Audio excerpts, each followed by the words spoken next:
Hey folks, I'm HB and today I'm going to talk about a creative slow rock improvisation concept. Sounds really complicated, but it's very easy to understand, and once you have the thing together, very easy to proceed. The basis of the whole thing is you have a little riff or a little figure, and how we get creative with that. The little figure will be like this. 3, 4.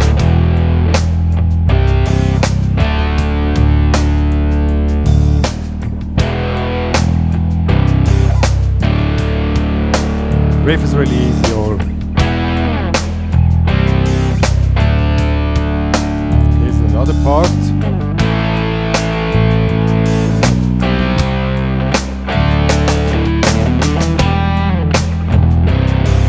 Now we're getting creative.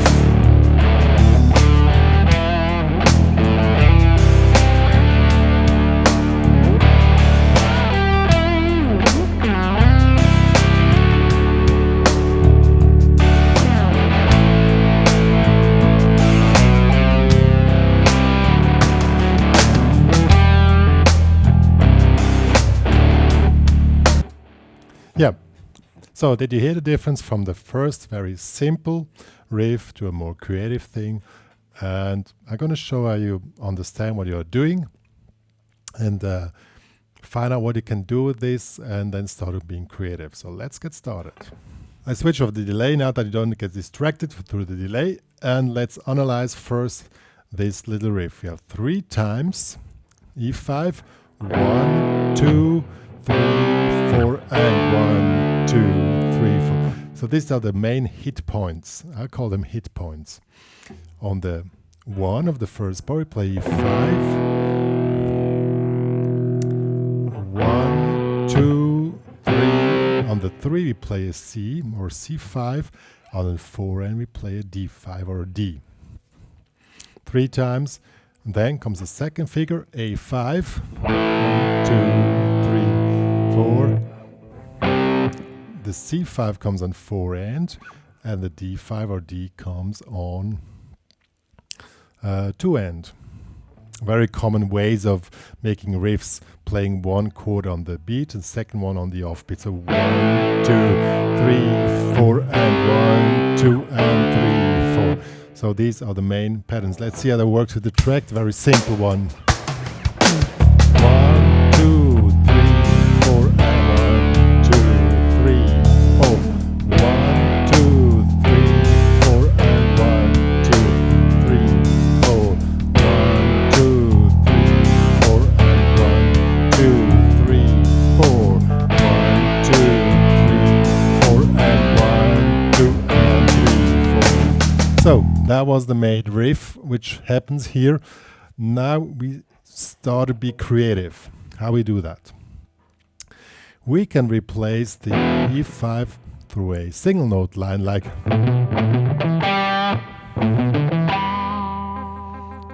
this one, and this starts on 1, 2, 3, 3 and 1, 2, 3. So 3, 4, and 1. So this is the replacement for the E. And this little single note line is just an opening phrase to go here. And now we don't want to play the normal C because it sounds a little bit overused, let's say, in a nice way. I won't say boring, but really overused. Now we play this. Gives you dropped D tuning or dropped tuning vibe. We're playing in C just here, 3rd fret, 2nd fret, and also add the G. And move it up to the D.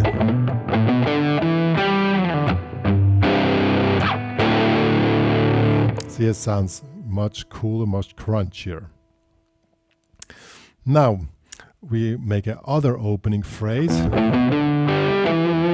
This one is an example here. 7, 5, 7, 5, 5, and this is the replacement now for the E5. And now instead of, we could play these ones again, but we want to be creative. We play a little lettering chord. Starts again on 3, So here in the 7, 5, 5, I make this anticipation slide up to D5. Really simple. Yeah, so we have, let's do it.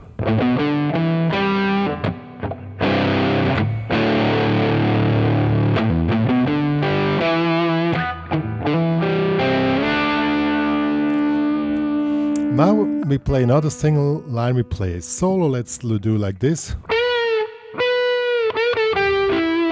Same rhythm figure as before, starts again on 3 and. So 3 and, 2/16, bending and release, this was the 2/16. 4 and 1, so this is a replacement now for E. And now since we're up here, we can go down to the C again, or we play probably this. We make the lettering thing again. This is a C. Slide it up to D. And now we have already 3 times. We go to A5. We move up over single note line, 0, 2. On the 4 and we do the lettering chord C. Here. Slide up on the 2 and. So 1, 2, 3. And then we through the whole thing. So let's see the difference. I'm going to play first the very simple riff and then enter the improvisation. And it's going to open up a whole world for you.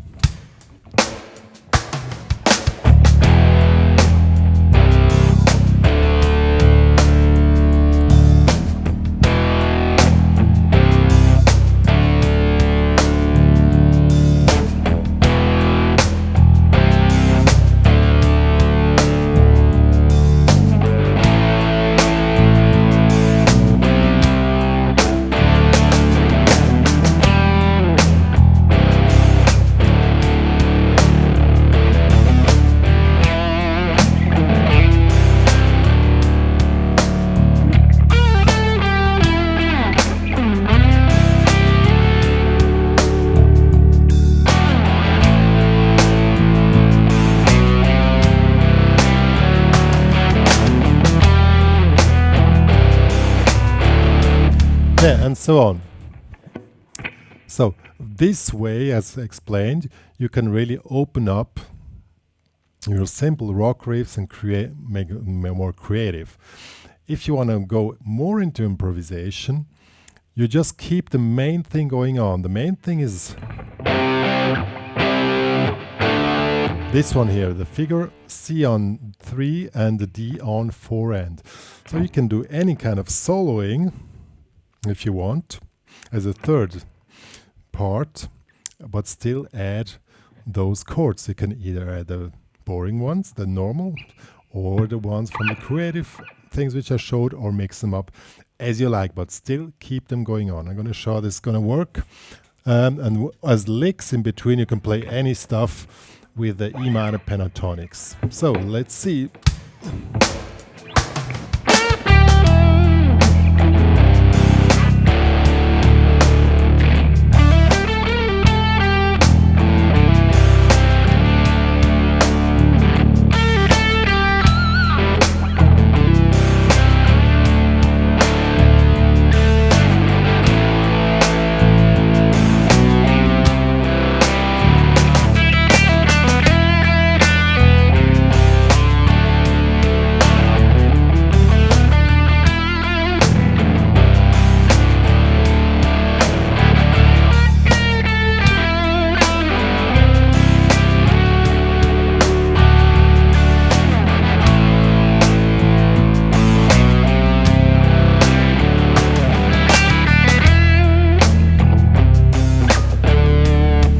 So on.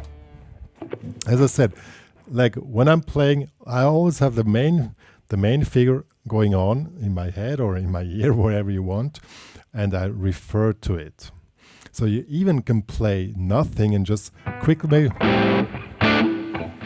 It's also cool. Let's see how that works.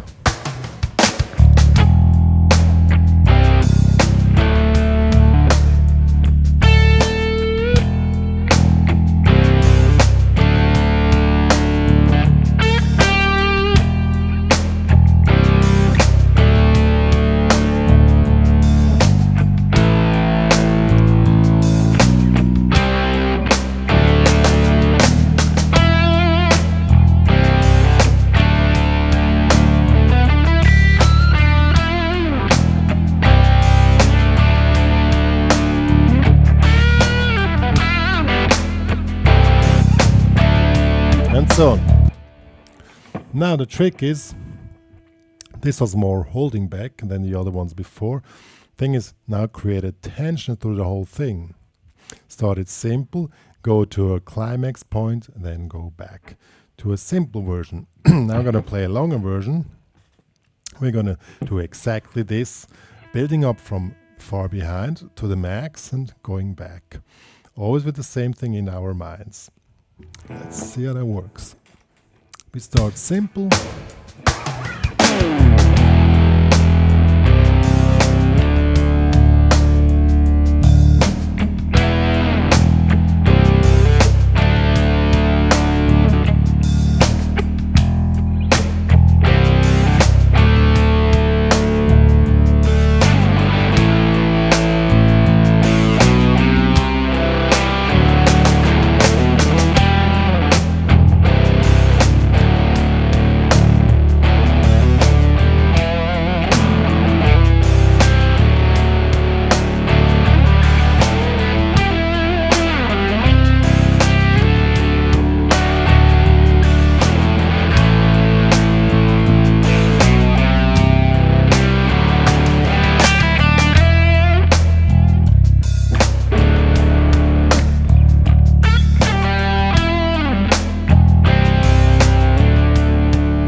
Yeah, and so on. This is the way how you build up things by just referring to a simple riff, understanding what's going on, and adding little tricks or things you have learned. Yeah, folks, what more to say?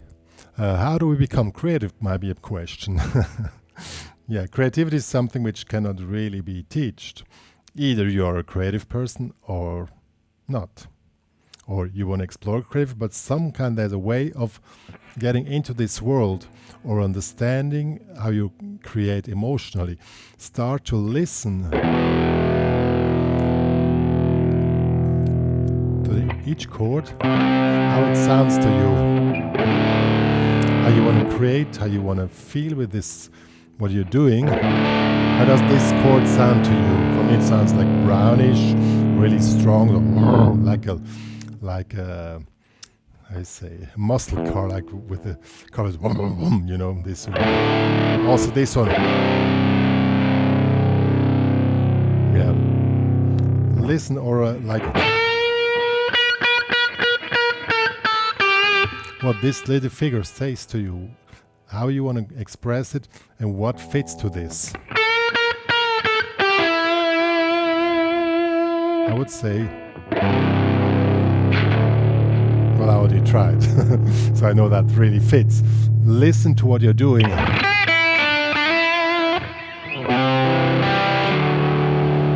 Just listen and then start to build up blocks of emotional expressions or emotional blocks. This fits together and I want to create this kind of expression. That's a method how you can learn becoming creative. I mean, every talent has to be developed through work. So some people say, and I agree, talent is only like 10 till 15% in music, the rest is work. You have to work on your instrument, work on your creativity, listen what you're doing. Don't get distracted. Enjoy what you're doing, listen how the sound develops. Just when you make this, how does the sound develop?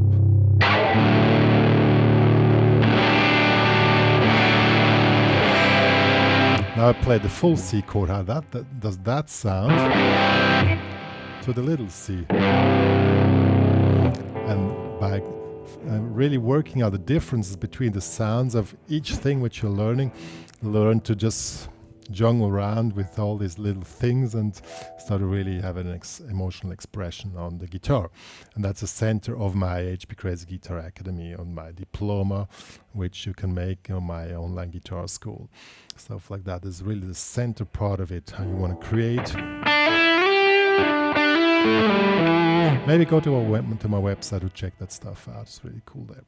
Yeah, if you want to download the backing track and the tabs for this tutorial, they're available at the HPCrazy Guitar Academy. Follow the link in the description box or go to my website hpcrazy.com. Yeah. Follow me on Instagram.